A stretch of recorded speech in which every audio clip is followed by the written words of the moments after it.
رمضان کے آخری جمعے کو جمعۃ الوداع کہنا، رمضان المبارک کے آخری جمعے کو جمعۃ الوداع کہنا، اور اس خطبے کو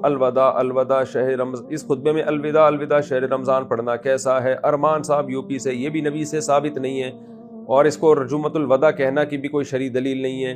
کہنے پر گورنمنٹ کی طرف سے کوئی پابندی بھی نہیں ہے۔ جمعے کو آپ الوداع اس لیے کہ رخصت ہونے والا جمعہ، الوداع کا مطلب رخصت، تو الفاظ کے لیے ثبوت کی ضرورت نہیں ہوتی۔ اگر آپ اس کو جمعۃ الوداع کہہ دیں تو بھی ٹھیک ہے، نہیں کہیں تو بھی ٹھیک ہے، لیکن اس زمانے میں نہیں کہنا چاہیے، کیونکہ لوگ اس جمعے کو دوسرے جمعے پر فضیلت دیتے ہیں، جبکہ اس کی الگ سے کوئی فضیلت حدیث سے ثابت نہیں ہے، اور نہ ہی اس کے الگ سے کوئی شرعی احکام حدیث سے ثابت ہیں۔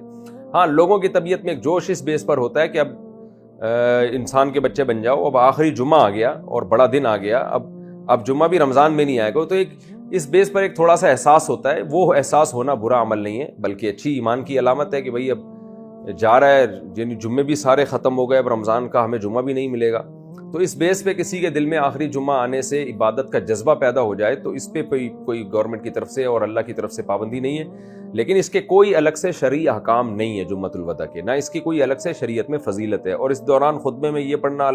الوداع الوداع یہ بھی چھوڑ دینا چاہیے، خطبہ وہی جو مسنون ہو اسی پر اکتفا کرنا چاہیے۔